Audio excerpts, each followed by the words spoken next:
mi especialidad, no vengo a dar otra cosa. Me molesta que esté todo así revolcado. Parece un nido de perros, ¿eh? Así que pónganse bien, pónganse. Recuérdense que cuando tu lugar de trabajo está desordenado, así está desordenada tu cabeza. Si tu casa está desordenada, así mismo está desordenada tu cabeza. Y así está desordenada tu vida. Así que pónganse, yo no sé por qué están así para allá atrás y se pueden sentar aquí delante. No sé qué hay allá atrás que insiste en quedarse. O sea, ¿es mejor aquí? ¿Hoy es mejor?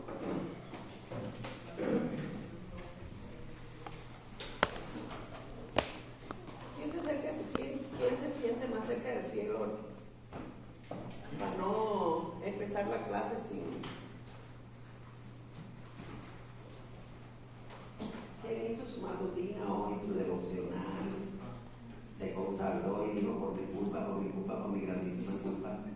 ¿No hubo nadie? Híjole. Ok, tú. El de blanco. No, ¿qué sobra?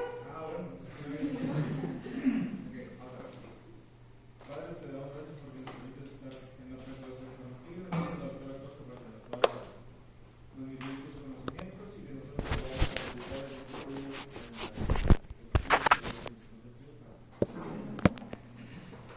¿Qué medicamentos psiquiátricos ustedes conocen? Vamos a ir. ¿O qué clasificación ustedes conocen? Haloperidol. Haloperidol. Ok, vamos a poner aquí haloperidol. Alguien que me diga.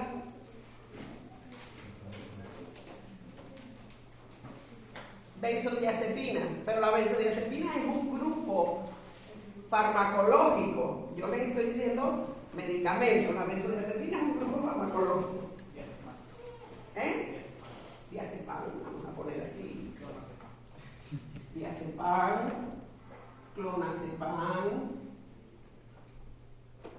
Ok, dígame otro. Levodopa no es de los medicamentos que nosotros utilizamos, tiene que ver más con el Parkinson. Lo podemos utilizar cuando hay un grupo farmacológico que tiene un efecto determinado, pero no es un medicamento que nosotros utilizamos comúnmente. Medicamentos que ustedes crean que son psiquiátricos. Escitalopram. Escitalopram, ¿qué más? Fluoxetina, sertralina, paroxetina.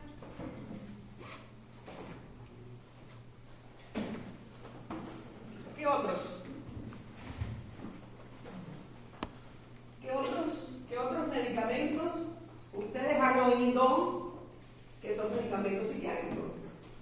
Yo sé que ninguno de ustedes es mi paciente, así que bueno, no sé si tendrán pacientes de PSOA o de esto, pero ninguno es mi paciente, así que yo sé que ninguno ha tomado ningún de estos medicamentos. No, la levodopa no la usamos, ya lo dije, no lo usamos como tratamiento psiquiátrico como tal.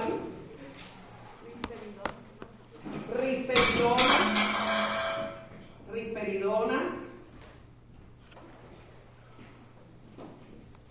Ok. ¿Qué más? Naloxona no lo utilizamos, vamos a poner acá, pero no lo utilizamos nada más que cuando hay problemas de consumo de drogas, o sea, específicamente, eso es nada más que de uso intrahospitalario. Nosotros no lo tenemos aquí, ni tenemos específicamente cuando hay consumo de droga. ¿Qué otro más? Quetiapina. Quetiapina. Ok, fíjense, ya va saliendo.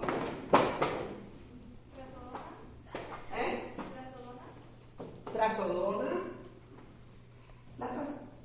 Voy a poner lo que más se usa, Vámonos, la trazodona no es algo que se usa con frecuencia, entonces no se la voy a poner, la trazodona acá. No es de lo que se utilizan con frecuencia, por eso yo nada más que le voy a dar lo que se utilizan con frecuencia y por qué se utilizan y cuáles son los riesgos. Ese sería, y el mecanismo, por supuesto, de acción. Al grupo farmacológico iríamos así. ¿Qué otro? Ya lo pusimos. Ok. Ahora la pregunta viene.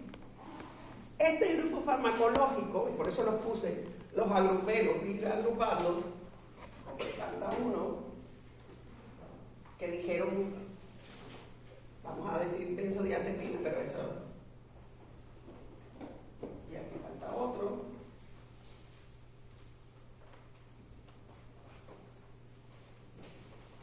¿A qué gran grupo pertenece estas tres? A ver, ¿a qué gran grupo pertenece? O sea, si ustedes oyen haloperidol, ketiapina, risperidona, si viene un paciente y le dice, ¿sabes qué? Llevo un año tomando risperidona, o me tuvieron que inyectar haloperidol, o estoy tomando ketiapina. ¿Qué ustedes se imaginan que tiene este paciente? ¿Esos medicamentos son para mantenerlos en calma o para que puedan dormir? No, yo te estoy diciendo, ¿a qué grupo farmacológico? Ellos pertenecen a un grupo farmacológico específicamente, que son más, no, tienen como efecto secundario sedación, pero no son sedantes. Exactamente. Son antipsicóticos o neurolépticos.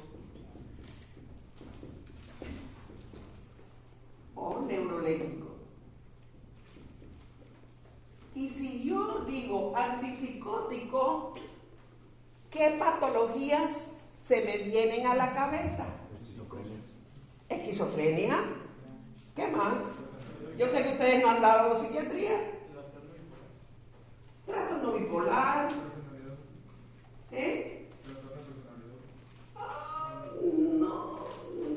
No específicamente un trastorno personal, no es psicótico. Este es funcionamiento neurótico. Más bien depresión. No, a no ser que sea una depresión psicótica. Depresión postparto. La depresión postparto. La depresión postparto generalmente no se da antipsicótico. Digo, depresión psicótica. Trastorno de alimentación. ¿Trastorno de qué? Alimentación. No, tampoco. A no ser que esté psicótico. O sea, cualquier patología en un momento determinado puede tener funcionamiento psicótico. Vamos, esto es lo primero que vamos a estudiar hoy. ¿Ok? Este grupo, ¿a qué pertenece? A ya dejamos ahí y todavía falta un chorro, ¿no? Pero a este grupo del diazepam y clonazepam, ¿a qué pertenece?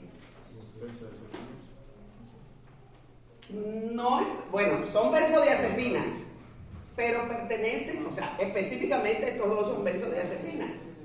Pero ¿a qué? O sea, yo indico benzodiazepinas ¿para qué? No.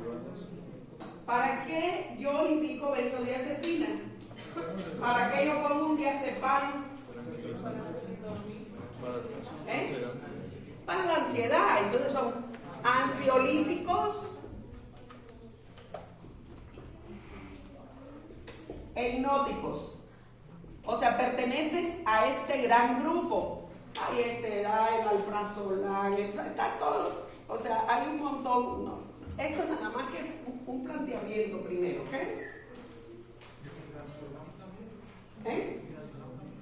¿Cómo? El midazolam es un hipnótico, sí. O sea, todo esto está ¿no? Pero digo, para que ustedes vean cómo es que psicofarmacología no es difícil. Digo, 2 o 3 que tú te sepas de cada grupo farmacológico, puedes manejar lo que quieras.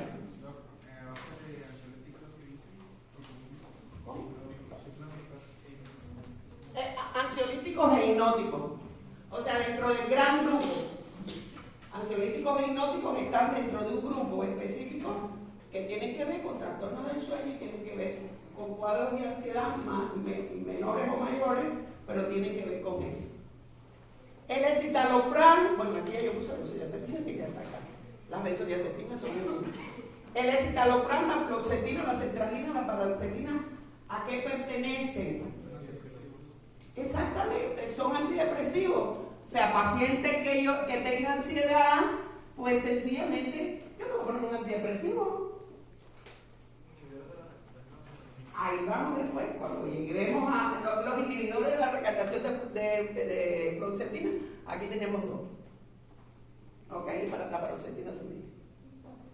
¿Ok? Pero eso dentro de ese gran grupo es un subgrupo. ¿Ok? Es un subgrupo. ¿Y qué nos faltaría aquí? Antipsicóticos, ansiolíticos, hipnóticos, antidepresivos. ¿Qué nos faltaría? ¿Eh? No, los sedantes están aquí. Ansiolíticos, hipnóticos. Ahorita dijeron una patología. Por ahí. Que es muy específica y que es de lo que se conocen como estabilizadores del estado de ánimo.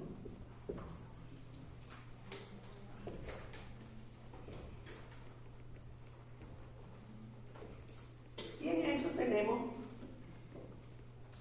utilizamos estabilizadores del estado de ánimo. Allí, cuando alguien me decía el trastorno límite o el trastorno, alguien por ahí me dijo otro, el trastorno bipolar, o sea, no digo, los estabilizadores del estado de ánimo lo podemos utilizar en pacientes con depresiones muy recurrentes o pacientes incluso con consumo de drogas o pacientes que nos hacen trastornos bipolares. Y entonces vamos a decir, dentro de esto, el principal es el litio, que solamente lo vamos a utilizar en pacientes con un diagnóstico muy justificado de un trastorno bipolar. Si ustedes ven a alguien que le indicaron litio, piensen que es alguien que le dieron en un momento determinado el diagnóstico de un trastorno bipolar. O ya los psiquiatras, entonces, hablan de una depresión recurrente muy grave que no resuelve con ningún otro antidepresivo, se lo unen a el litio. Fuera de ahí, no utilizamos el litio para absolutamente nada más. Y después cuando lleguemos ahí vamos a ver todos los problemas de toxicidad que tiene el litio. ¿Ok? Pero también utilizamos otros, por ejemplo el valproato de magnesio, utilizamos la carbamazepina, usaremos la lamotrigina en pacientes. ¿Qué son estos?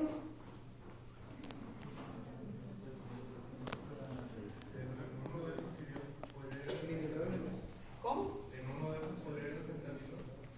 El fentanilo no. El fentanilo no. Nada que ver.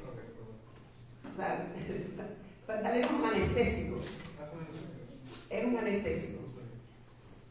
Pero ¿cuándo utilizamos esto? ¿Qué son? ¿Dice el carbamato? Carbamazepina. Yo nunca pongo el nombre completo. Discúlpenme. Carbamazepina. Valproato de magnesio. Valproato. Discúlpenme y la motrigina. Ok. Eso se utilizan en otras patologías. ¿En cuáles? Exactamente. O sea, realmente estos nacieron como antiepilépticos. Pero ¿qué cosa fue lo que pasó?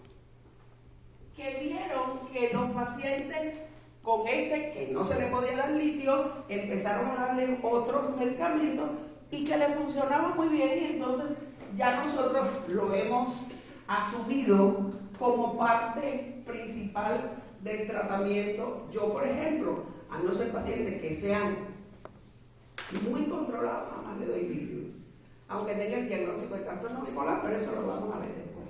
Hoy vamos a comenzar con los antipsicóticos. Digo, ¿Dónde entran los inhibidores selectivos de serotonina? Antidepresivos. Ya después vamos a ver, no se adelanten, ¿eh? Ya después vamos a ver mecanismos de cada uno, a qué grupo pertenece, cuáles son los cuidados que tenemos que ver, cuáles son las reacciones secundarias que tenemos que ver en este tipo de pacientes. ¿Ok?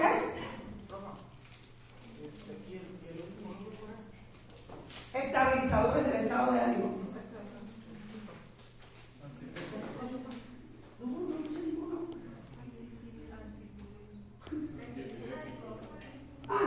No, porque no me había dado cuenta que había puesto benzodiazepina por allá. O sea, no. ¿Qué? En ansiolíticos. Es que lo puse, empezaron a poner después me diste benzodiazepina y no me había acordado que la había puesto acá. ¿Ok? Ahora, ¿qué nos interesa saber de los antipsicóticos? Primero, ustedes ya dijeron algunas patologías que tienen que ver con los antipsicóticos, o sea, que tienen que ver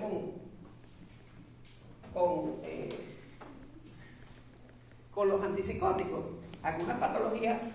Cuando, diríamos, aquí hay dos cosas para yo elegir un antipsicótico. Tengo que ver que si el paciente tiene síntomas positivos o síntomas negativos.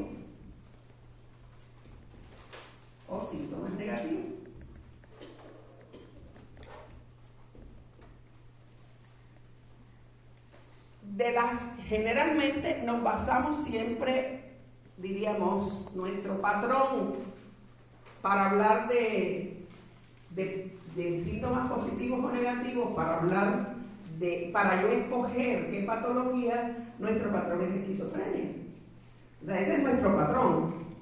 Nuestro patrón es la esquizofrenia, y de ahí nosotros vamos a ver cuál cercano, cuál lejado está el paciente de la patología patrón, diríamos de alguna manera. ¿Cuáles son los síntomas positivos? Bueno, no sé que ustedes no lo pueden saber.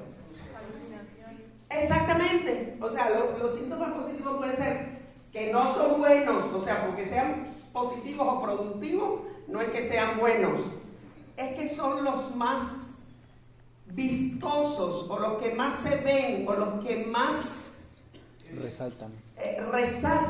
O sea, las alucinaciones, las ideas delirantes, el lenguaje desorganizado, la conducta desorganizada, o sea, las alucinaciones, ilusiones, pseudoalucinaciones, o sea, todo lo que tiene que ver, las ideas delirantes de cualquier tipo, esos son los síntomas positivos. O sea, lo que realmente la mayoría de la gente va a consulta por los síntomas positivos. Como tú oyes a alguien diciendo me quieren hacer daño, me están persiguiendo, bueno, si eres narcotraficante te persiguen, no te quieren hacer daño también. Pero bueno, sin tener o siento que Dios me habló y bajó un extraterrestre aquí a la tierra, y tú dices, ay, no, fíjense, déjenme decirle, porque vi alguna sonrisa por ahí. Dios nos habla a través de la Biblia. De la Biblia. Si ustedes oyen, no me imagino que oyen, ¿ok? Porque una cosa es, yo estoy tan sensibilizado con algo que puedo tener la idea de que oí, ¿ok? Son dos cosas diferentes. O yo estoy tan sensibilizado, no sé si ustedes han tenido sueños místicos. ¿Nunca han tenido un sueño místico? O sea, ¿qué cosa es místico? No, místico no tiene que ver con oculto. Místico tiene que ver con cosas religiosas. ¿Ok? Místico no es nada de oculto. O sea, sí, porque a veces pensamos en lo místico, yo sé lo que tú quieres decir, a veces pensamos en lo místico en cuestiones de ocultismo. No, el misticismo también tiene que ver con mi cosmovisión. También tiene que ver, yo me recuerdo una vez que yo me desperté soñando que Cristo había venido y me había quedado ¿cómo se llama esto? La cama se me movía y yo me desperté y todavía tenía y ahora digo, tenía la sensación que la cama se movía, pero como yo sé que eso no existe, pero o sea, fue algo muy vívido, fue así, muy vívido. Entonces, esas cosas sí. Pero si tú la oyes, bueno, pues vete para la consulta de psiquiatría, porque muy cerquita estás de tener que hacer un diagnóstico no muy agradable. ¿Ok? O sea, estoy hablando en general. Ok. Los antipsicóticos, todos, bueno, no sé si ustedes saben por qué razón, en toda la etiología de la esquizofrenia, la más aceptada es la teoría dopaminérgica. Okay, ya conocen la dopamina, conocen qué cosa es lo que hace, ¿verdad? ¿Qué hace la dopamina? Exactamente, o sea, es la vía de recompensa, sobre todo la vía mesolímbica, o sea, es la vía de recompensa, es la que te hace sentir extremadamente happy y por eso la gente consume droga. ¿Qué cosa es lo que pasa con la droga? O sea, estoy hablando demasiado simplificado, ¿no? Vesícula preposináptica, ¿qué cosa es lo que hace la droga? La droga, ¡boom!, te mete un bombazo, específicamente el D2, hay mucha dopamina en el espacio intersináptico, esta no la puede reabsorber todo lo que necesita reabsorberte para mantenerse bien. ¿Y qué cosa es lo que el paciente empieza a tener? A veces cuadros alucinatorios, empieza a tener ideas delirantes, porque llega un momento en que ya la otra no puede reabsorber todo lo que ha salido, incluso ese es el mecanismo por el cual se crea la adicción. Yo voy a necesitar más droga para mantener el mismo estado. Llega un momento que voy a necesitar más, y va a llegar un momento en que o te quedas psicótico, como dice la gente, se quedó en el avión, se quedó en el jet, se quedó en el avión, donde el paciente no puede recuperarse. O simplemente te da el bajón. O sea, te da el bajón, ¿por qué? Porque se fue, las otras se fueron reabsorbiendo y entonces el paciente, después de estar un periodo extremadamente happy, empieza a bajar y tiene el famoso bajón, por lo cual la gente tiene que volver otra vez a consumir para mantener el mismo estado. O sea, a partir de esto que se dio, y fíjense, los primeros estudios fueron cuando los americanos estuvieron en la guerra con Corea, por allá por el 50 y tanto, donde se le daba LSD a los soldados americanos, se les dio LSD para que se sintieran pues bien, nunca pensando en que pudieran tener tantas manifestaciones, y muchos vinieron con muchos trastornos, no tanto con la guerra, porque no fue una guerra tan devastadora, sino por el consumo que hacían del LSD. El LSD crea hábitos y crea cuadros alucinatorios muy cañones, ¿eh? Y hay LSD regado por la universidad. Ya van 4. Hay 2 que se han quedado en el avión y otros 2 que están en la pila caliente. ¿Ok? Ya hay 4. Así que hay regado LSD por la universidad. No sé quién. Y hay una alumna que es la vendedora y de medicina. ¿Ok? Que no sé quién es. Porque si yo me la agarro, me la voy a, por lo menos una buena cachetada le voy a dar. No, de veras, se los estoy diciendo de verdad, Lo que pasa es que no me quisieron decir quién eran. Esos 4 no me quisieron decir quién eran. Y sí sé que los 4 vinieron con la misma cosa. Una alumna de medicina es la que lo vende.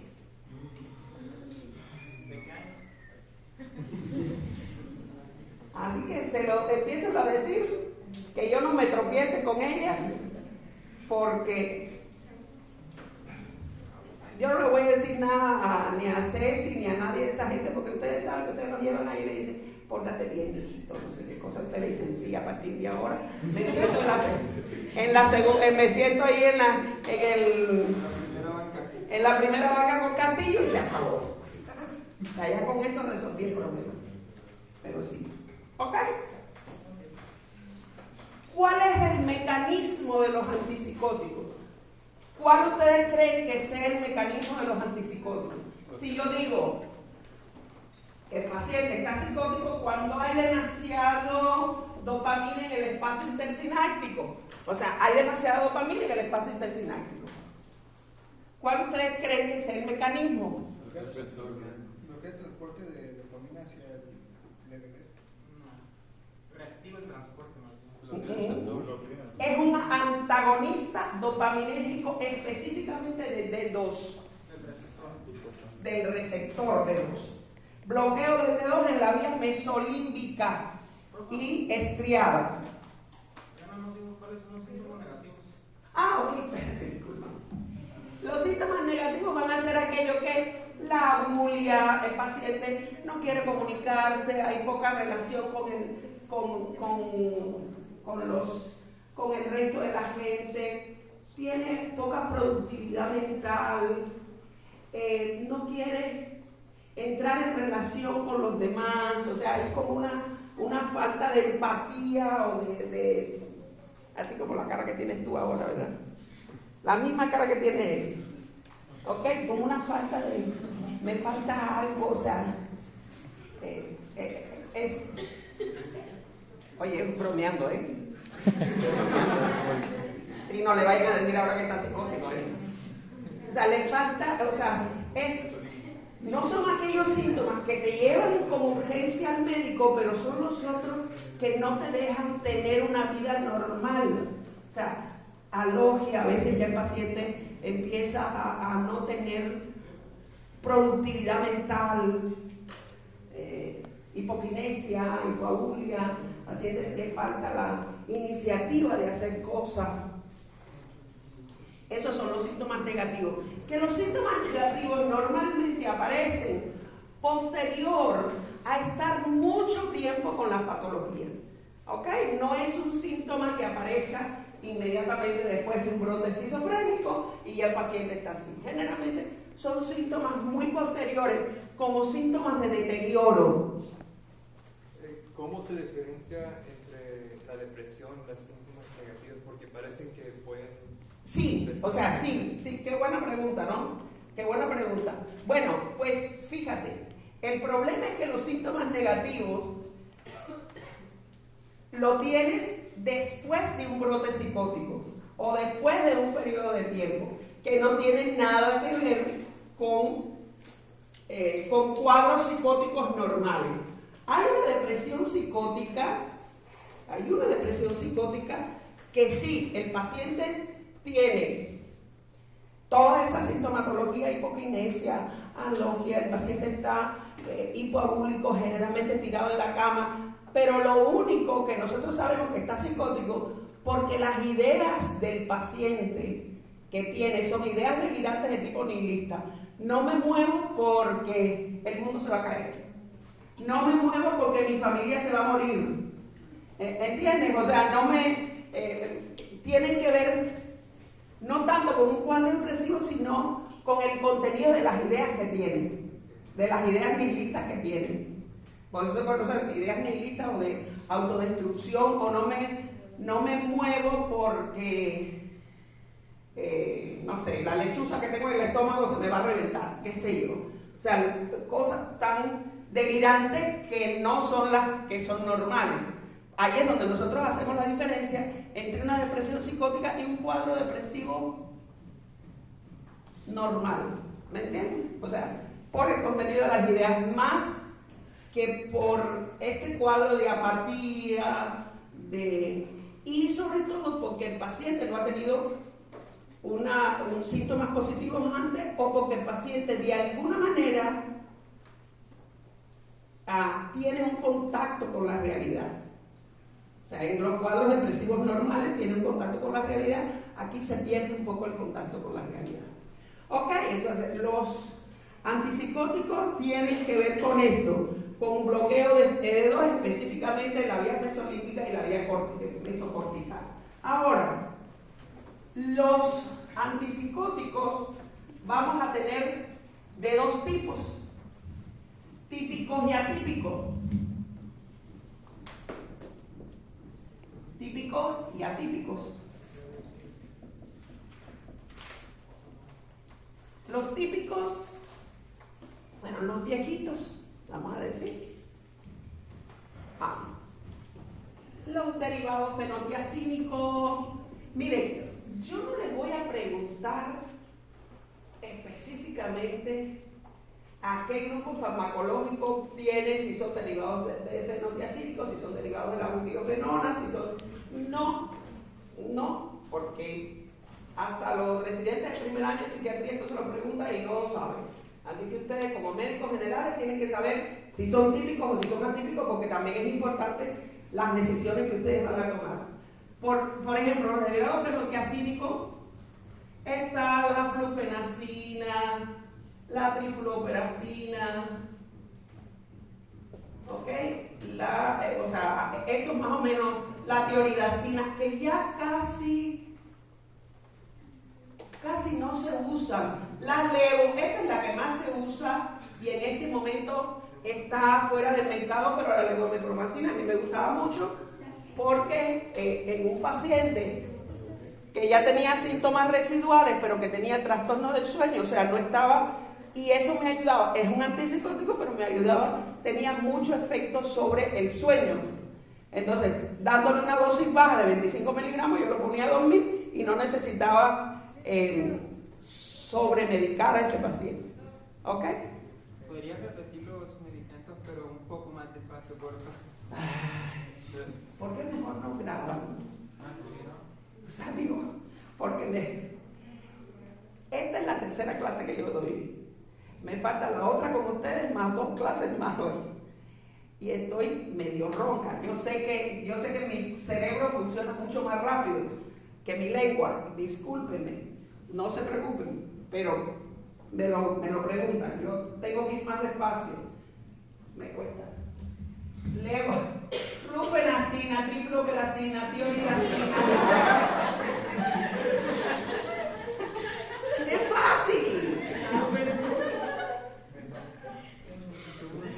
Flufenacina, trifluoperacina, tioridacina, levomepromacina. Levomepromacina. No, aguante, no estamos hablando de aloperidol todavía.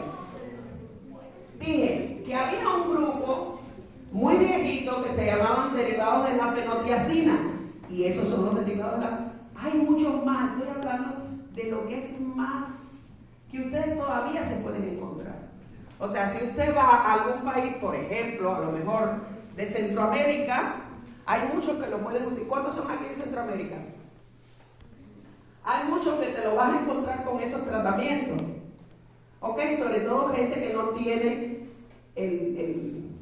la economía y donde uno tiene que decir, bueno, no tiene la economía para buscar otros que son mejores en cuanto a reacciones secundarias y los tengo que mandar.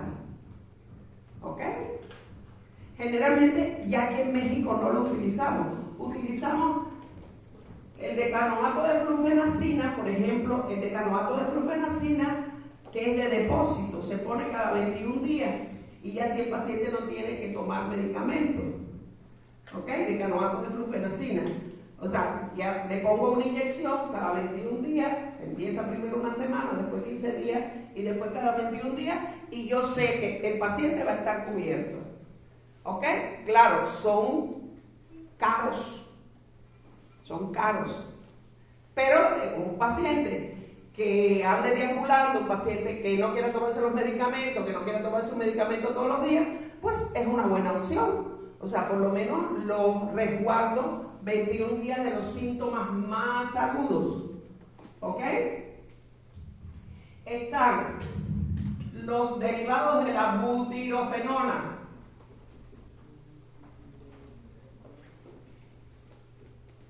Y aquí está el famoso haloperidol, que yo siempre digo, cuando ustedes le lleguen a un paciente con un cuadro de agitación, así se lo pueden aprender, un cuadro de agitación, no importa de qué rayo tenga la agitación, ¿qué cosa es lo que le dan? Haloperidol con Valium. O sea, llega un paciente y tú no sabes si fue que consumió drogas, si fue que está psicótico, si está, llega con un cuadro de agitación. ¿Ok? Pues lo primero que yo le voy a poner es un haloperidol, menos a los ancianos que estén descompensados de otras patologías. Ahí no, porque entonces el cuadro se te puede virar. Pero lo que no vas a resolver, le vas a poner haloperidol en lo que averiguas qué cosa es lo que el paciente tiene. Porque a veces el paciente viene, eso lo van a ver mucho cuando lleguen, cuando roten por emergencia, lo van a ver, el paciente que llega rompiendo las cosas, el paciente que llega diciendo barbaridades, tratándole a golpear a la gente. Está nada más que te dicen, ponme un Aldol con Valium. Ese es el. Y a veces le tenemos que poner el Aldol con Valium y le tenemos que poner un Dormicum, y ni si así se calma. Ni así. Y le tiene que subir otra dosis. ¿Ok? O sea, ni así a veces se calma. Yo he tenido pacientes aquí que le he puesto Aldol con Valium y Dormicum. Y digo, hay que tirarle con un elefante.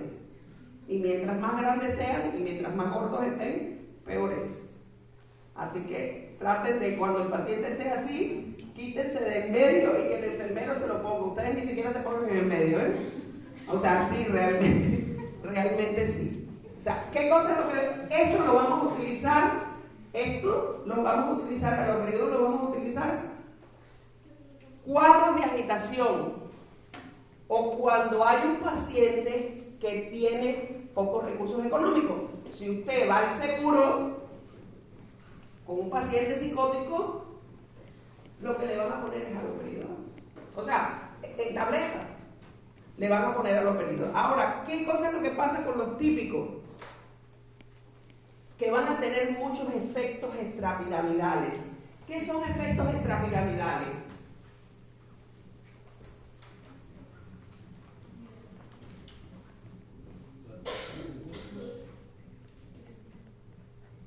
¿Qué cosas son efectos extrapiramidales? La distonía. Exactamente, la distonía, ¿qué más? Espasmos musculares. Espasmos musculares. Espasmos musculares. ¿Qué más van a ver? Va a ser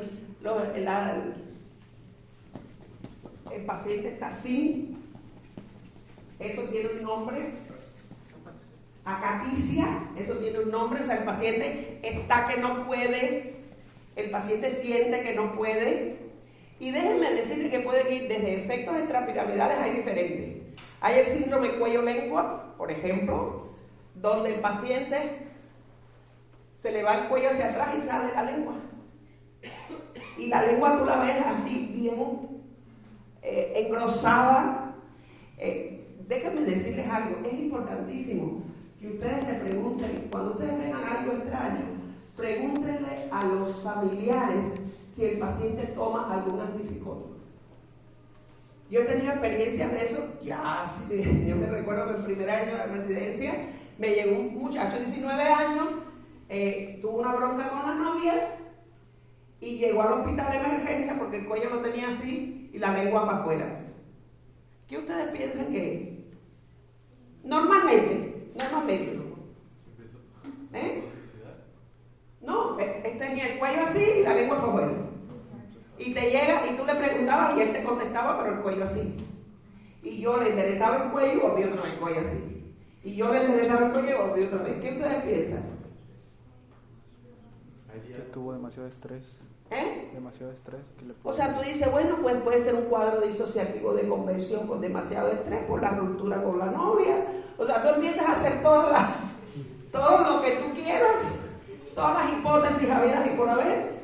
¿Por qué? Porque hay un evento que lo detonó y tú dices, bueno, pues cuando llegó la mamá, porque llegó la novia, la suegra, todo el mundo con el muchacho, llegó la mamá y yo decía, este desgraciado, mira, parece que me hace perder el tiempo. Yo le interesaba la cabeza y volví a la cabeza y la lengua para afuera. Sí, digo, imagínense una guardia, o sea, sencillamente el muchacho estaba tomando trifloperacina y altas dosis de trifloperacina. Entonces, cuando ya la mamá me dijo, toma trifloperacina, inmediatamente el diagnóstico de síndrome extrapiramidal. ¿Y qué cosa es lo que yo le mando cuando un paciente tiene un síndrome extrapiramidal?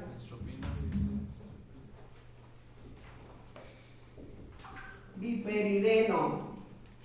Primero, suspender el tratamiento y le voy a poner biperideno. ¿Qué cosa es el biperideno? Exactamente, por eso decía, generalmente no ponemos, por eso lo dejé, no ponemos levodopa, pero ponemos algo que tiene que ver con el Parkinson. Entonces lo que pasa es que se van a hacer dosis o únicas o en pacientes que yo tengo que utilizar esto, ya le voy a poner el biperideno como para evitar que el paciente tenga los efectos extrapiramidales. A veces el paciente se engarrota, tiene la sensación de que usted lo ve caminando como si fuera ¿cómo dicen? Sí, como si fuera un muñeco, ¿no? Como si fuera así un muñeco. Puede tener incluso, yo he visto 2 casos, que no son los más comunes, de pacientes ponerse en opitótono. ¿En opitótono? Opitótono, la posición, eso no se me enseñaron en... O sea, opitótono es cuando el paciente se arquea, nada más que tiene la cabeza y los talones y lo demás es un arco. O sea, es bien grosero, vamos a decir, es bien grosero el síntoma, pero sale muy rápido, ¿ok? Es muy extremadamente grosero, pero sale muy rápido. O sea, no es algo que no podemos asustar, porque yo la primera vez que lo vi me asusté. Pero normalmente no hay por qué. Generalmente uno le puede poner un Valium, le pone piperideno, le suspende el tratamiento y el paciente... ¿Qué es lo que tenemos que específicamente ver con los típicos? Los síndromes extrapiramidales. Y tenemos que ver algunos pacientes que pierden esa capacidad, diríamos, no de juicio, porque no es de juicio, pero esa capacidad de idear cosas nuevas, ¿ok? Específicamente. Y, específicamente en el caso del haloperidol, las mujeres pueden tener galactorrea, pueden tener también, se suspende la menstruación, pueden tener galactorrea, o sea, pueden tener toda una serie de síntomas muy específicos para esto, que también van a estar en menor cuantía en los atípicos. La diferencia fundamental entre los típicos y los atípicos es que los típicos dan muchos síntomas extrapiramidales y los atípicos menos. ¿Ok? Los atípicos menos. Ahora pregunta. O sea, cuando son esos extrapiramidales son porque ya tienen mucho tiempo consumirlos o de repente... Fíjate, no. Puede ser que el paciente sea muy susceptible. ¿Ok? A veces con dosis muy bajitas, por ejemplo, incluso en los atípicos hay pacientes que son muy susceptibles y con dosis muy bajas te pueden hacer efectos extrapiramidales. O sea, no tiene que ser. Claro, en la medida en que tú aumentes la cantidad de medicamentos, pues sí. Por ejemplo, yo vi una paciente de un lugar determinado y la paciente venía como si tuviera Parkinson. El resto no, pero la cabeza. Cuando veo, le estaban poniendo haloperidol en ámpula, pero nunca le habían mandado iferidel. Entonces, no tiene que ver. Hay pacientes que tienen una susceptibilidad muy alta y otros le puedes poner lo que tú quieras, que nunca te van a hacer un efecto extrapiramidal. Por eso siempre se supone que uno empiece con dosis baja de antipsicóticos. Nunca, al no ser que es un paciente, bueno, que quiera matar a otro o algo de eso, bueno, pues ahí así. O sea, yo tengo que poner una dosis suficiente. ¿Ok? Aquel no está entendiendo ni la pista de la... Vente para acá, vente. Vente, chiquito, vente para acá, vente. No, pero para aquí. Aquí me gusta tenerlos aquí cerquita. Venga, échate para acá. Échate para acá, que yo todavía no muerdo el día del examen. Sí, ahí, eso. Ustedes me chismean lo que le está haciendo.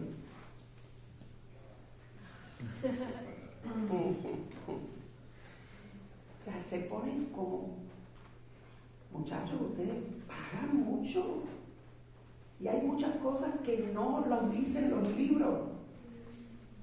Vuelvo otra vez y digo, si algo en mi vida yo hubiera hecho diferente, era haber exprimido el cerebro de mis maestros, porque hay muchas cosas que los libros no dicen y que la práctica, ahora decimos medicina basada en evidencia, que la práctica me dice y no dice, no está en los libros. Entonces, ok, ya habíamos dicho, estoy esperando que no se me olvide nada, ¿no? Y ok, ya el bloqueo de los dopaminérgicos específicamente. Ok, ahora vamos a los atípicos. Sí. Esa cosa que decía que se hacía de que es Opictótono. Es como lo que pasa en tétano. En el tétano, sí, igualito. Que yo me imagino que ustedes nunca lo vean, ¿no? Porque yo lo he visto, yo he visto pacientes con tétano, pero no los he visto de esa manera, pero sí, es un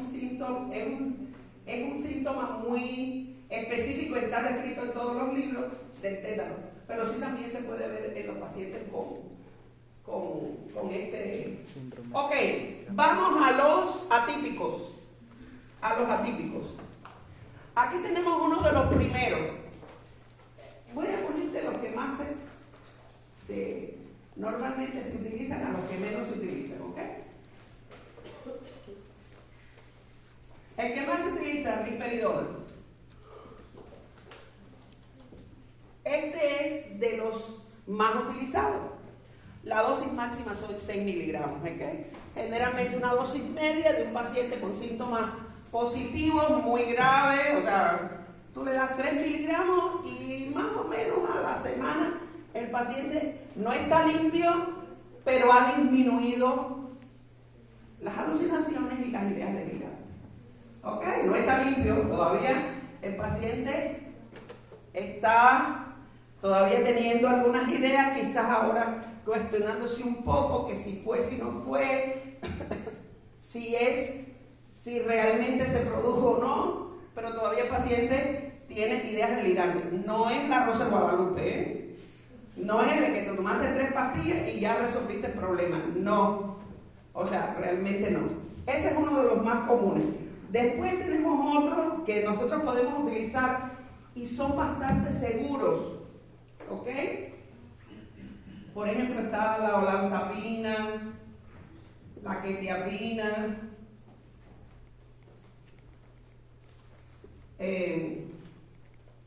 estos son los que... la clozapina,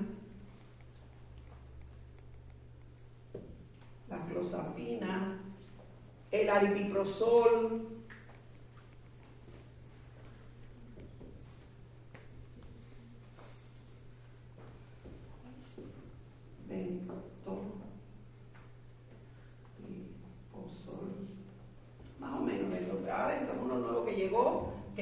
mucho con los síntomas negativos. Ni yo me acuerdo. O sea, es algo con 20. Es de los últimos que han sacado en el mercado. Que, bueno, vamos a la risperidona. La risperidona es el caballo de batalla de los atípicos. Vamos a decirlo de esa manera. Es el caballo de batalla de los atípicos. Todos funcionan con también un bloqueo del dopaminérgico, mesocortical, mesolímbico, que tiene que ver más bien con emociones, que tiene todo esto. Tiene que ver más con emociones, con motivación, o sea, tiene que ver más con este tipo de cosas. Cuando nosotros, imagínense, vamos a pensar, ahora, yo me imagino que ustedes habrán leído algo, ¿no? O sea, habrán leído antes de venir. ¿Sí o no? Yo te quería preguntar, el típico actúa sobre la dopamina, ¿no? ¿Eh? El típico actúa sobre la dopamina, ¿no? El receptor de la dopamina. Sí. Pero igual leí que actúa sobre la serotonina. También tiene que ver con una, diríamos más, la serotonina tiene que ver más con como un regulador, un neuroregulador. ¿Ok? Tiene que ver como un neuroregulador. Por eso tiene que ver con la emoción, con la emotividad, con todas esas cosas. O sea, específicamente. Pero en esto, o sea, cuando nosotros hablamos, y piénsenlo así, cuando nosotros hablamos de neurolépticos, dopamina, específicamente de dos, en el caso de los, o sea, siempre piénsenlo así de esa manera. No se enreden mucho. También tiene que ver específicamente los atípicos con serotonina, ¿ok? Y con noradrenalina, por eso que están involucrados en la emoción y todas esas cosas. Ahora, vamos a ver, vamos a poner un caso. Paciente de 35 años que llega a urgencias, diríamos, lo traen a urgencia porque no quiere ir a su médico familiar, porque piensa que el médico familiar le quiere hacer daño.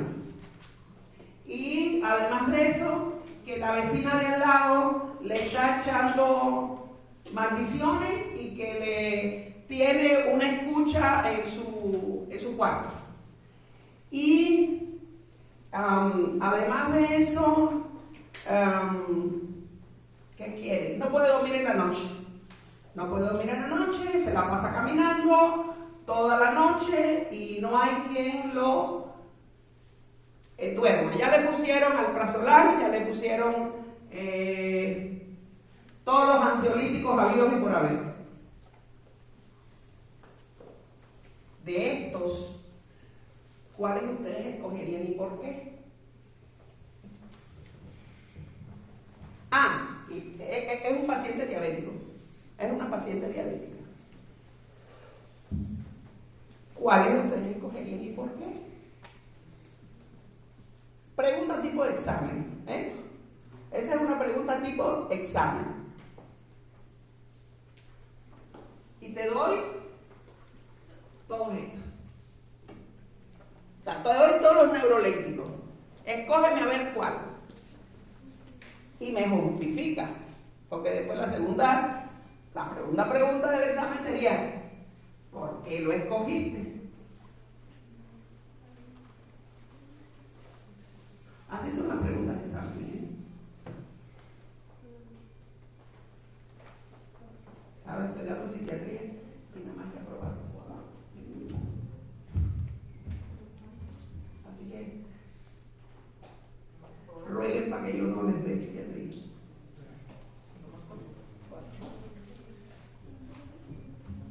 Y el más alto con 74.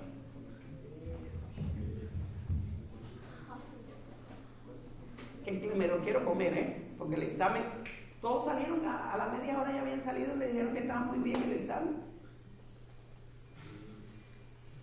Ok, ¿quién me quiere decir? ¿Cuál y por qué?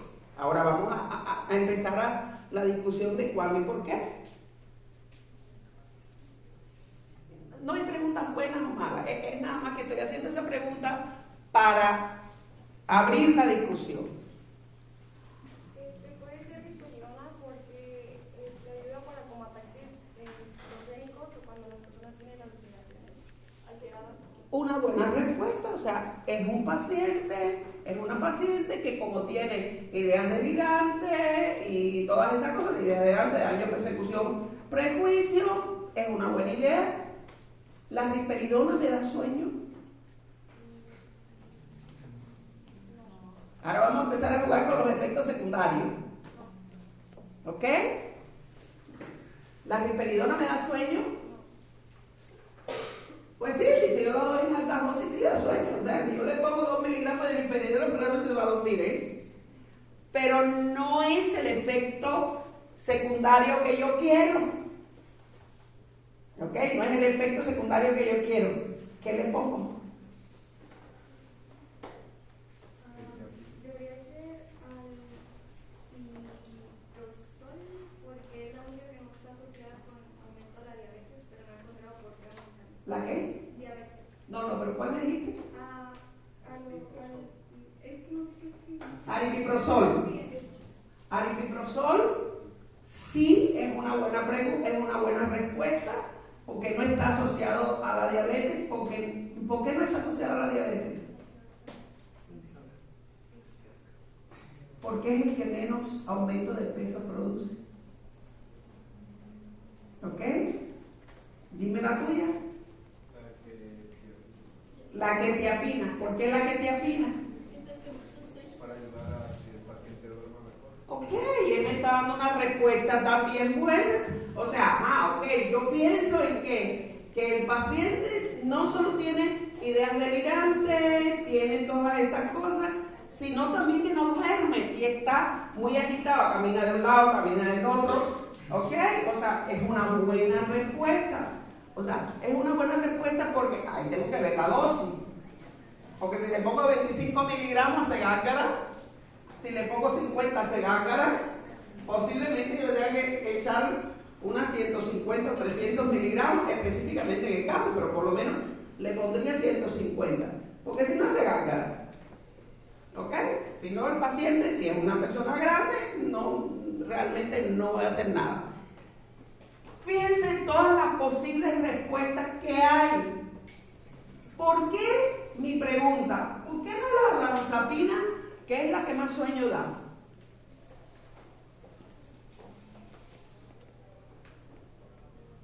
¿Por qué no la olanzapina, que es la que más sueño da? Porque la olanzapina usted le da 10 miligramos y el paciente cae porque cae. ¿Por qué no?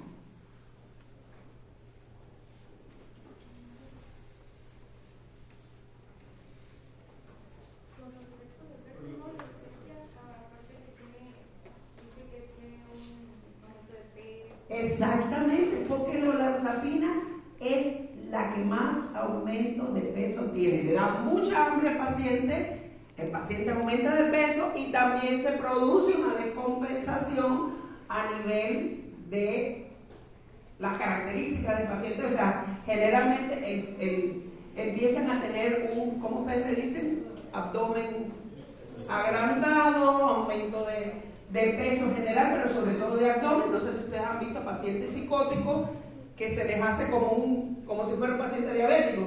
Aunque no sea diabético, aumentan específicamente la parte del abdomen.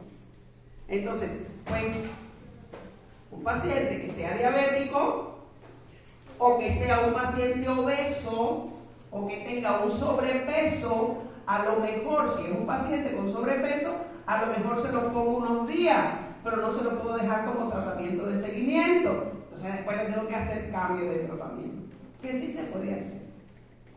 ¿Ok? Sí se puede hacer perfectamente bien. Uno puede empezar con un antipsicótico, ese paciente mejora inmediatamente y yo puedo cambiar de antipsicótico. ¿Por qué? Porque puedo manejar dosis más bajas. ¿Qué pasa con la clozapina? Es lo mismo. Igualito. Pero la clozapina, yo me recuerdo cuando empezamos a dar clozapina, Cada 3 meses había que hacerle un conteo de granulocitosis, porque se decía que del 1 al 5%, del 1 al 3% de los pacientes producían a granulocitosis y no teníamos que estar. Si le íbamos a mandar clozapina, venían y nos decían, usted sabe que cada 3 meses hay que hacerle. Y pues a veces el paciente no era muy.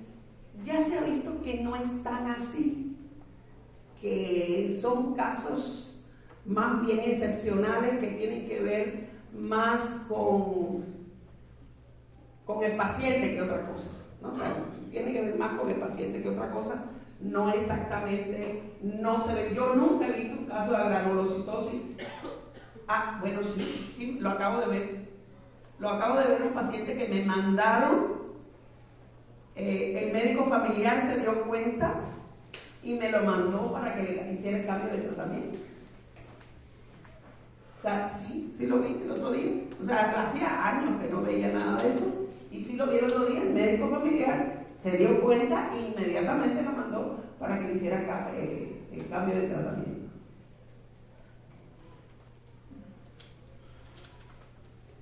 ¿Qué otra cosa ustedes tienen que saber de los antipsicóticos? ¿Qué quieren saber de los antipsicóticos? A ver que no se me olvida nada, ¿no? Porque generalmente, ok.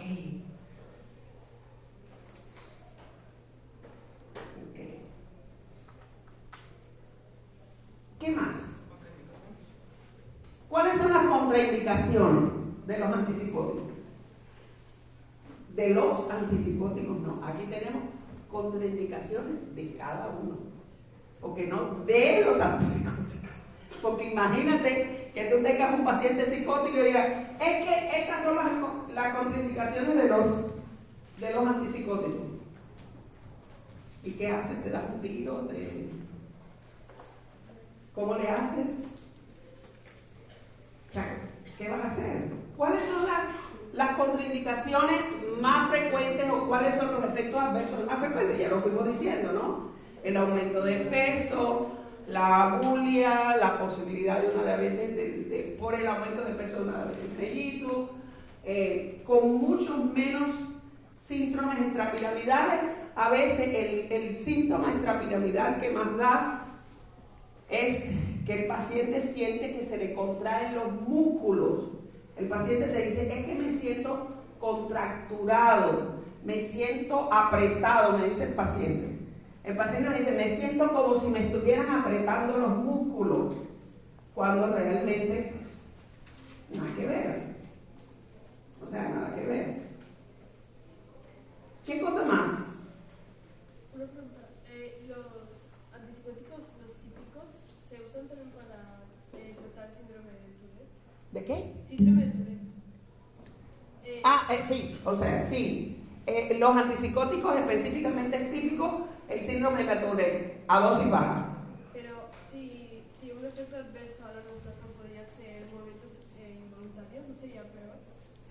No, fíjate que no, porque es que lo que tú das a muy bajas dosis. Claro que ahora yo les digo, tenemos los otros antipsicóticos y lo usamos. O sea, en mi época, cuando yo empecé a estudiar medicina, no existía ninguno. Existía nada más que los típicos. Y agárrate que el haloperidol estaba, imagínense que yo llevo 43 años de graduada. Imagínense cuántos años más atrás. Yo soy del siglo pasado. O sea, entonces en esa época nada más que teníamos, y el aldol lo utilizábamos así como, ¡wow! ¡Qué bueno que apareció el aldol! O sea, lo usábamos así como, ¡qué maravilla! ¡Qué maravilla! Porque sí nos resolvió muchos problemas, pero también dejó a mucha gente fregada. O sea, honestamente, dejó a mucha gente, porque o tenías el síndrome extrapiramidal o tenías el paciente delirante. O sea, uno lo sabía. Y a veces sí le poníamos levodopa y uno le ponía, pero no tenías otra opción.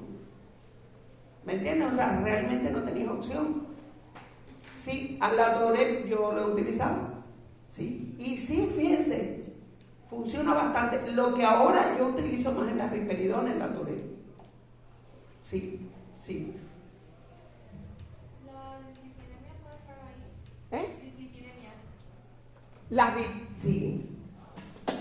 Es importantísimo. Fíjense, sobre todo olanzapina y quetiapina. ¿Ok? Al paciente que toma quetiapina o olanzapina, estoy hablando de dosis importantes, ¿eh?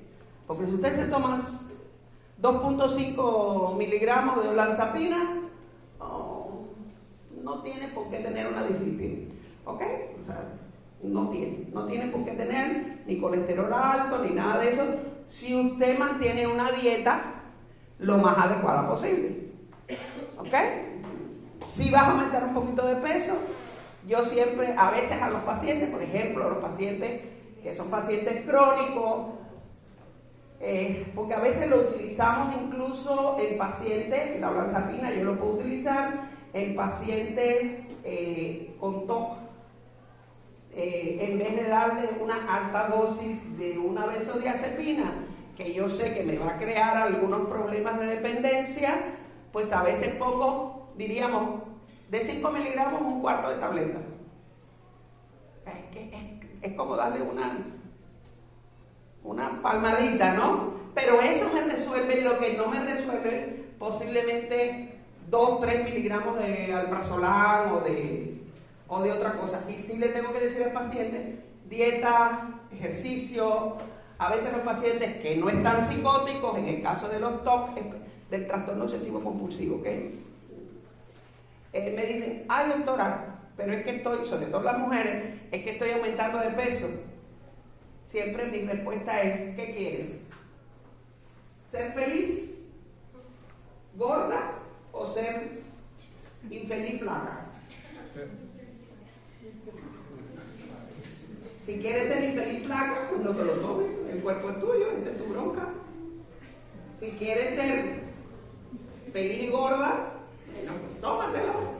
O sea, digo, hay algunos aquí que me dicen, bueno, yo no, honestamente, yo prefiero estar gordita y feliz que no flaco y infeliz. Pero bueno, esa es óptica de cada uno. ¿Ok? Esa es óptica de cada uno. O sea, hay personas que son delgadas y son muy felices. No quiere decir que todos los flacos sean infelices y que los delgados y que los gordos sean felices. No. Esa es una generalización muy tonta, ¿no? O sea, si decimos los gordos son felices y los flacos son infelices, no tiene nada que ver. O sea, ese es retrasado mental. ¿Ok? Entonces, pero podemos hacer eso. ¡Ay! Hay otra cosa. Hoy, generalmente utilizamos mucho el haloperidol o los atípicos en retrasados mentales cuando están muy agresivos o cuando están. El retrasado mental se vuelve como medio, a veces hace sus incursiones psicóticas, entonces también podemos utilizarlo en este tipo de pacientes, o sea, con ciertas incursiones psicóticas. Y el betopropaxol, ese no lo vas a encontrar ese es uno nuevo que ha sacado al mercado. Ese sí lo vamos a utilizar en pacientes con síntomas negativos que nos pueden, y también lo podemos en depresiones psicóticas, de cualquier tipo, aunque no sean post-esquizofrénicas. ¿Ok? Sí lo podemos utilizar en depresiones psicóticas. ¿Qué más tienen que saber? ¿Cómo se da el antipsicótico? Usted empieza con baja dosis, puede subirlo y después irle bajando la dosis al paciente. ¿Ok? Nunca empiecen con un antipsicótico a dosis altas, porque a veces los efectos adversos, tanto de los síndromes extrapiramidales como de esa sensación de torpeza ideativa que da, el paciente dice, me siento peor, no lo quiero tomar. Entonces, es muy importante que ustedes puedan. Si ustedes tienen un paciente y están en Palmarito de Cambuta, en Remancabatue, en Tumbepurro, en donde se les pega la gana, y llega un paciente, sí, estoy hablando donde lo vayan a mandar a ustedes al servicio social, y llega un paciente con un cuadro de una esquizofrenia primer debut o un cuadro psicótico del tipo que sea. ¿Qué le van a poner? ¿Qué le van a poner?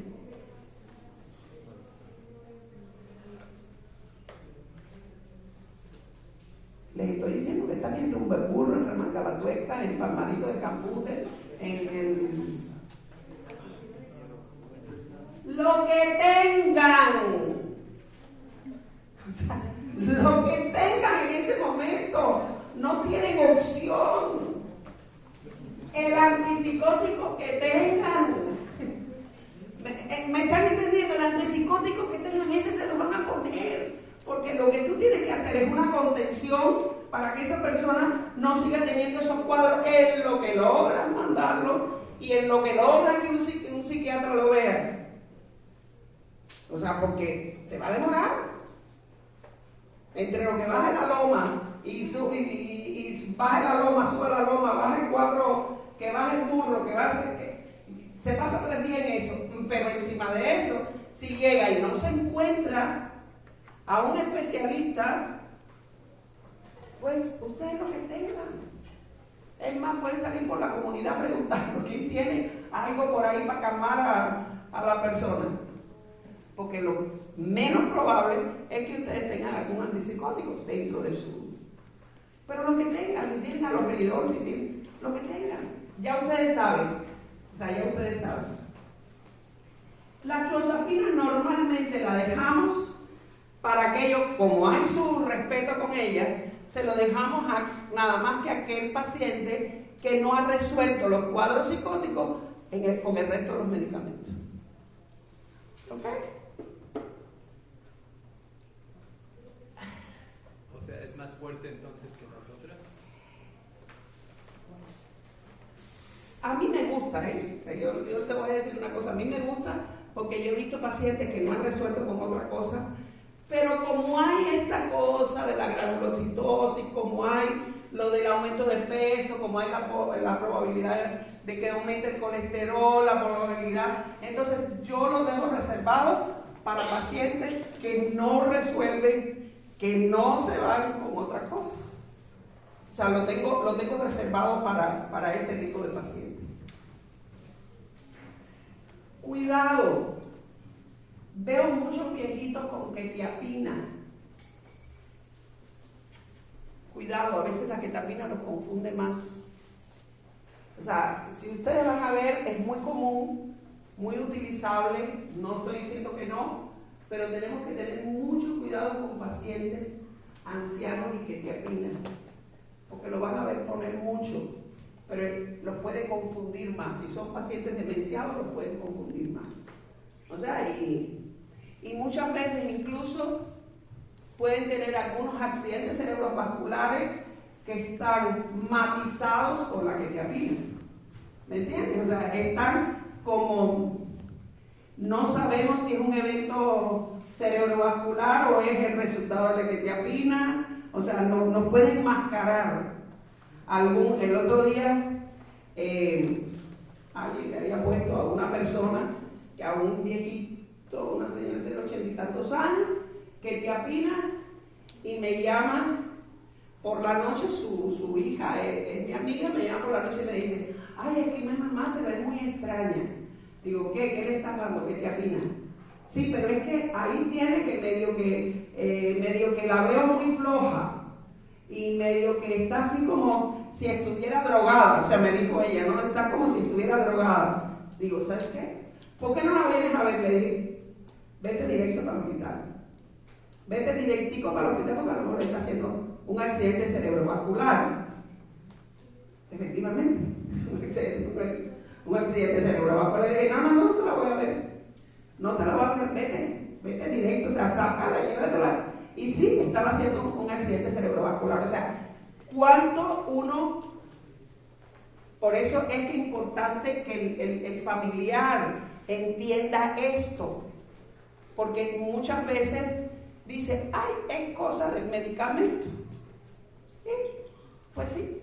Y después al otro día amanece la señora, porque ustedes saben que un accidente cerebrovascular tiene 2 horas nada más. 2 horas nada más, no tienen más. sea, son 2 horas las que tiene para ponerle tratamiento. Anticoagulante o el tratamiento que sea, se lo tiene nada más que 2 horas. Ese es el marco. Y le dije, y llévatela allá.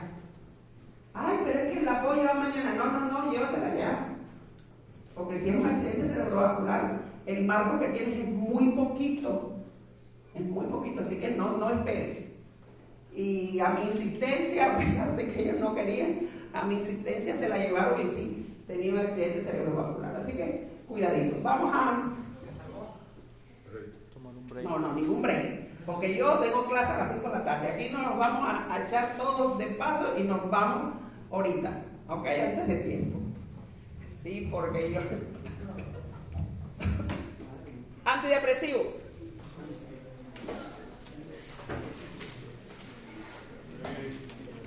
Ningún break. A mí me vale gorro. El que quiere que salga. Pero, no.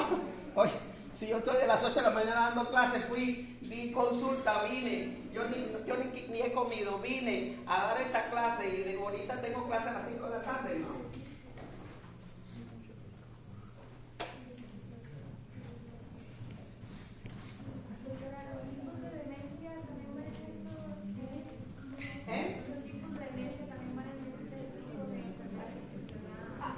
Ese es otro grupo, o sea, los medicamentos que utilizamos en la demencia, casi de cuenta no son, en que es efectivo. Pero no es de esto, ¿ok? Ok.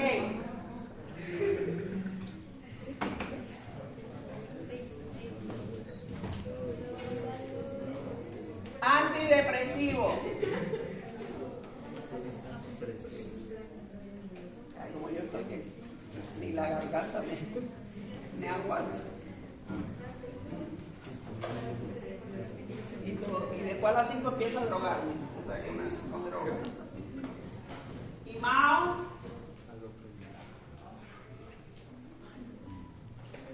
Antidepresivo. Tricíclicos. No se me olvide ninguno. Inhibidores selectivos de la regulación de serotonina.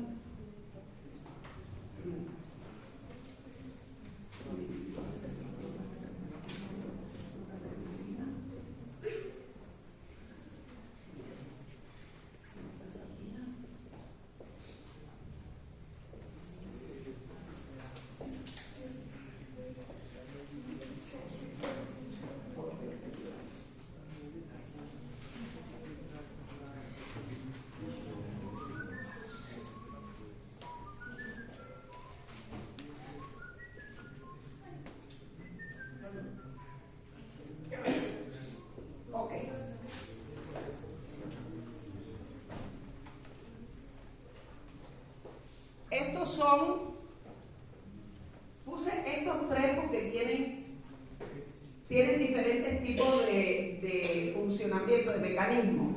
¿Ok? Esto lo puse aparte.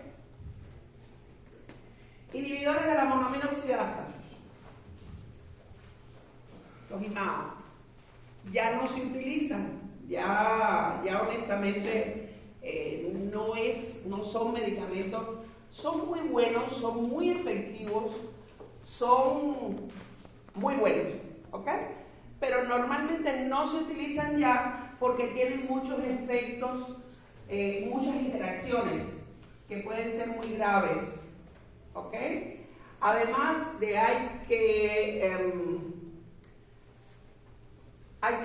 no se puede tomar ciertos alimentos, leches, derivados de la leche, nada que contenga tiramina. O sea, y entonces, yo los indiqué en la época mía, y son muy efectivos, pero tienen que mandárselo a pacientes que sean muy controlados, pacientes que sigan al pie de la letra lo que tú les dices, porque incluso pueden llevar a la muerte. O sea, si hay con comida, con cosas, o sea, generalmente la gente dice, ¿me puedo comer qué que contenga tiramina? Sí, picante. ¿Eh? ¿Y los picantes? No, los picantes no. No tiene nada que ver. Los IMAO no tienen que ver con los picantes. Tiramina.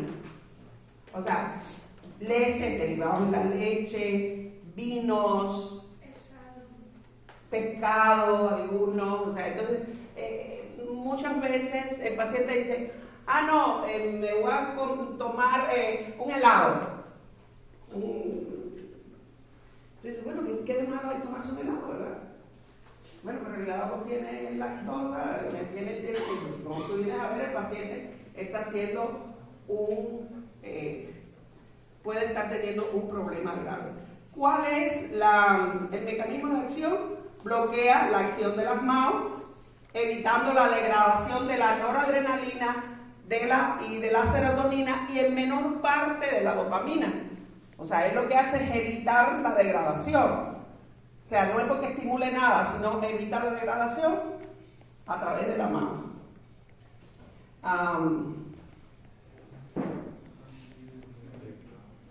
Uno de los medicamentos que yo usé por mucho tiempo, la isocarboxacida, niacina se decía en otros momentos, pero ese era el nombre. Aquí cuando yo llegué a México, nunca lo encontré, ningún imán. ¿Ok? No los he visto indicándolo, son muy efectivos. En Estados Unidos se usa en pacientes hospitalizados y pacientes también cuando no hay nada más que hacer. Oigan esto antes de seguir. Cuando yo digo no hay nada más que hacer, lo mejor para sacar a un paciente de una depresión grave es el electroshock.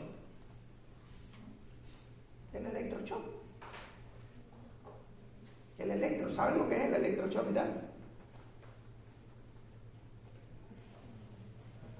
Pasarle corriente y ya.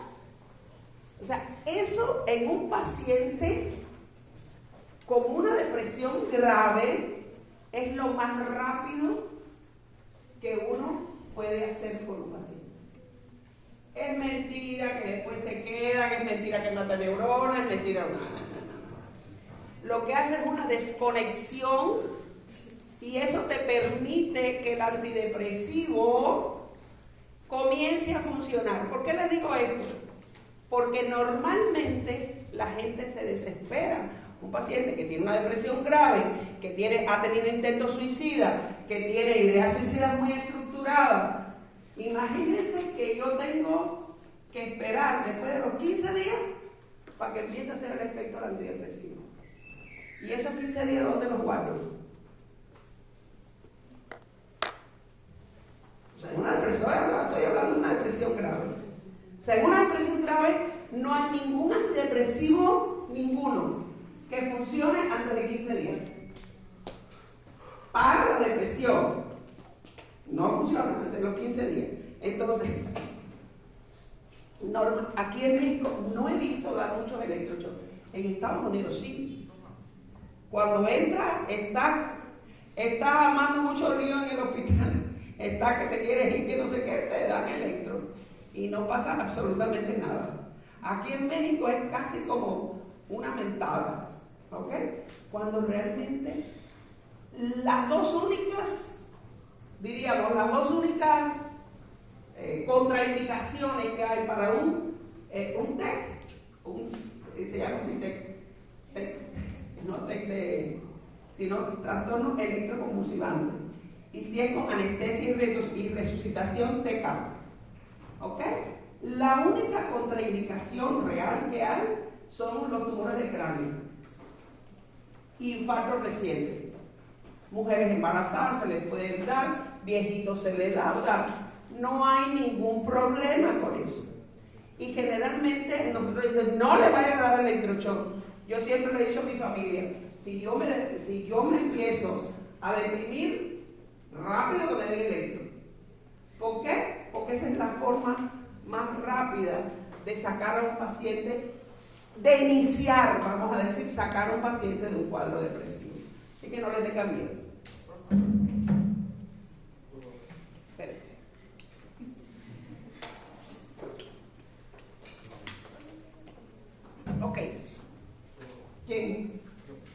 Sí. Entonces, o sea, se usan juntos. O sea, primero das el fármaco Sí. y después el electroshock. No, le doy el electroshock, le doy el fármaco, o sea, lo puedo utilizar.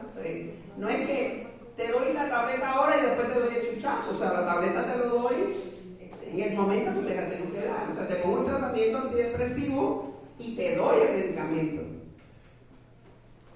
¿El electroshock con? ¿Eh? ¿El electroshock con? Por las mañanas siempre se da el electroshock en ayuna. ¿Por qué? O sea, que si antes o después de tomar el fármaco. Pues el fármaco tú decides cuándo se lo vas a dar. O sea, no importa que si es un fármaco que le das en la mañana, le das la tableta en la mañana, primero le das el electro porque no debe tener nada en el estómago. Si se lo das con anestesia, para evitar cualquier problema, más de la anestesia que del electro, más de la anestesia que la del electro. El electro no tiene ninguna complicación, pero si le das con TECAR, con asistencia y resucitación, sí se lo debe dar en ayuna. Generalmente se da siempre en ayuna, se le da el electro, el paciente en una hora está recuperado y ya le puede seguir su vida normal.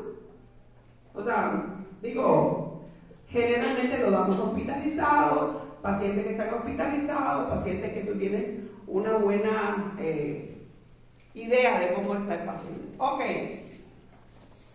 ya sabemos que esto no es lo que más usamos, ya lo sabemos, pero sí tienen que saber que existe un grupo farmacológico que se llama IMAO, ¿ok? Que no se utiliza por todas las complicaciones que tiene. Después están los antidepresivos tricíclicos, que son estos. Esto es de mi época. Los tricíclicos eran de cuando yo empecé a estudiar medicina. Así que fíjense, sí. Pero eran muy buenos. Les voy a poner más o menos la lista de los que son más antidepresivos a los que son menos antidepresivos, pero que son más ansiolíticos. Vamos a decir, aquí vamos a poner más.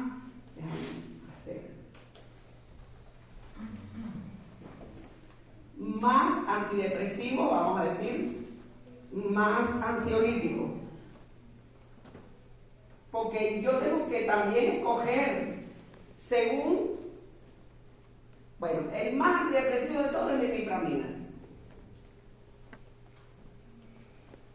Que ustedes lo van a ver mucho en pediatría, porque esto es lo que se le da a los niños en las enuresis primarias. Aquellos niños de 7 u 8 años que no controlan bien los esfínteres y se les da imipramina, se la van a dar en el horario de la noche. Bueno, eso es cosa de pediatría, ¿ok? Se lo van a dar y funcionan muy bien, ¿por qué? Porque esto tiene más efecto antidepresivo, pero hay un problema, que te quita el sueño. Entonces, el sueño de estos niños es más, diríamos, más... Sí, entonces es más fácil que lo levantes, que lo lleves a orinar y que el niño empiece no le vas a quitar el sueño así de que... Entonces, pero, por ejemplo, un paciente que tiene un cuadro depresivo, como tú decías, tiene un cuadro depresivo que tiene serias dificultades para dormir, yo no se lo puedo poner. ¿Por qué razón? Y menos en la noche. ¿Por qué razón? Porque es un paciente que le va a quitar el sueño. Entonces, imipramina, clormipramina, tripipramina, y vamos a poner aquí que es la que más ustedes han oído hablar, amitriptilina.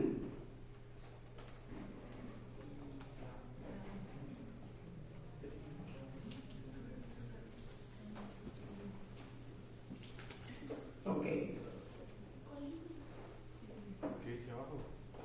Amitriptilina. Esta es la que es más ansiolítica.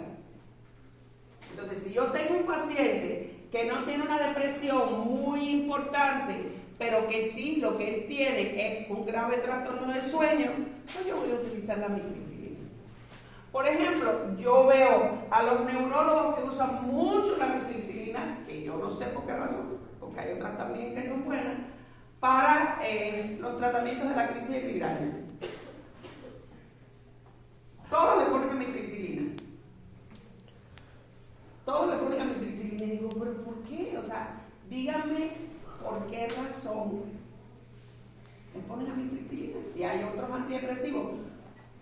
todos, oigan bien, todos los dolores crónicos hay que tratarlos con antidepresivos.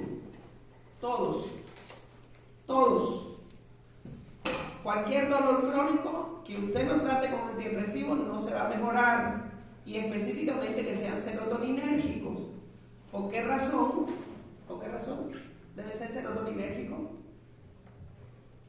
¿Por qué? Bueno, es serotoninérgico, vamos a decir. Pero ¿por qué tiene que ser serotoninérgico? La serotonina que está involucrada, Merino, ¿quién es de ustedes? ¿Neuro? ¿En qué está involucrada la serotonina? ¿En el sueño, dónde más? ¿Cómo? Sí, pero ¿en qué? En el dolor. Recuérdense que está involucrada en el dolor. Está involucrada en el sueño, en el placer, en el dolor. O sea, está involucrada en el dolor. Y si tienes un paciente con un dolor crónico, generalmente lo tengo que tratar generalmente se trata con uno de estos o uno de estos, alguno de los dos. Pero específicamente con un inhibidor. Claro, ellos lo tratan con amitriptilina porque el paciente duerme por la noche, como tiene mucho efecto ansiolítico, evitan darle un ansiolítico al paciente, o sea, evitan darle un ansiolítico porque esta tiene más efecto ansiolítico, más efecto hipnótico. ¿Ok? Vamos a ir de uno al otro. Y por supuesto, bloquean el transporte de la noradrenalina, de la serotonina y el menor grado de la dopamina. Ese es el mecanismo de acción. ¿Ok? Sí. ¿Qué es la tercera palabra? Imipramina, clomipramina, trimipramina. Aquí está la nortriptilina también. Pero aquí las que más se conocen, diríamos, y las que más son estas tres. Esas tres son el caballo de batalla. Diríamos, las que más. La clomipramina es muy específica. Ahorita ya hablé del trastorno obsesivo compulsivo. Es el antidepresivo del trastorno obsesivo compulsivo. Es el antidepresivo por excelencia. La clomipramina es el antidepresivo por excelencia del trastorno obsesivo compulsivo. Ese es en todos los libros que ustedes van a ver, clomipramina para el TOC. Clomipramina generalmente hay que poner una dosis más alta de lo que comúnmente ponemos para un paciente deprimido con una depresión moderada. O sea, a veces tienes que subirlo a 150 miligramos para que funcione. Y ahí, ¿qué cosa es lo que ocurre? ¿En qué horario eso lo voy a poner? Ahí vamos a ver los horarios. Esto que voy a tener que tomar antidepresivo, tengo un dolor ahí, creo que tengo una lesión en el hombro y llevo como 3 meses y no me acabo de hacer el TAC de... Dime. ¿Un dolor crónico puede ser migraña? Sí, claro. Pero bueno, digo, si tienes en el caso del TOC, que es un paciente que está durante todo el día lavándose las manos, vamos a suponer que sea el ritual de limpieza, se lava las manos, se toca el pelo, se arranca el pelo, se mete en la nariz, qué sé yo, o sea, tiene un ritual y eso lo desespera cuando yo se lo voy a mandar. Exactamente. O sea, te lo tengo que mandar en la mañana porque yo lo que quiero es que él se sienta mejor, pero que además se vayan eliminando. Los TOC son esos que son medios, que le decimos en medicina, esa patología borderline, que están entre los neuróticos y los psicóticos, aunque el neurótico a veces, por eso es que le ponemos olanzapina en bajas dosis en el horario de la noche. En vez de ponerle una benzodiazepina que le puede crear hábitos. Que eso no quiere decir que todas las benzodiazepinas y que el jugo de la benzodiazepina ni nada de eso, el coco te va a comer, no, tampoco, ¿ok? Tampoco. Digo, pero uno tiene que ir jugando con la gravedad del paciente y la sintomatología que tiene. En un paciente con TOC, ¿qué es mejor darle un antidepresivo o un antipsicótico? Uno en baja dosis y este en alta dosis. La clomipramina es el tratamiento. Si te dicen el tratamiento de elección de un TOC, ¿cuál es? Clomipramina. Porque el otro se lo ponemos como coadyuvante de tratamiento. ¿Ok? Pero ese es el que es el mero mero. ¿Me entiendes? Ahora, lo que tú decías de la migraña, le mandamos amitriptilina en el horario. Vas a ver todos los tratamientos de los pacientes con migraña tienen amitriptilina. Todos, no hay ninguno que yo vea que no tiene amitriptilina. Es un antidepresivo 3 y pico. ADTC, antidepresivo 3 y pico. O sea, es un antidepresivo.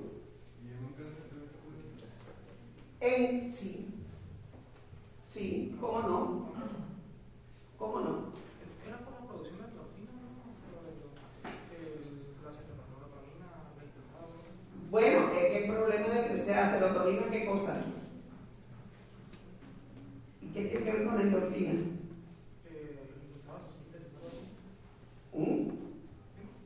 No específicamente la endorfina, es otra, o sea, diríamos, la serotonina está involucrada en los procesos de dolor. O sea, eso sí está involucrado en los procesos de dolor, por eso se llama antidepresivo físico. ¿Ok? Inhibidor. Bueno, ya yo creo que ya terminamos, ¿no? Porque ya terminamos, ya terminamos. Aquí nos quedamos, me lo recuerdan. ¿Ok? Para inhibidores selectivos la recaptación de serotonina. ¿Ok? Me lo recuerdan para empezar a partir de ahí. Si no, es que ya porque no les di break.